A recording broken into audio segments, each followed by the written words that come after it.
ang kabuangan niya. Exercise in the morning. Ang title niya. Mas may nakahandaan na siyang Cerelac tsaka milk. Tingnan na lang natin ang kabuangan ni Bibiin. Exercise daw. Papa, halika na. Exercise na tayo. Sabi niya, halika na. Huwag mo pigilan na ako. Tara na, Papa. Exercise na tayo. Napupupo si Papa. Let's go na daw. Nagyayayaan na. Exercise in the morning nga.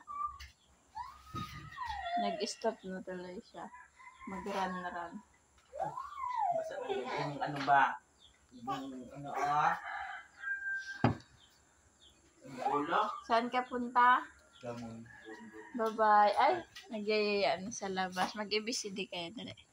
ABCD. Ay, pambira tong tatay na to.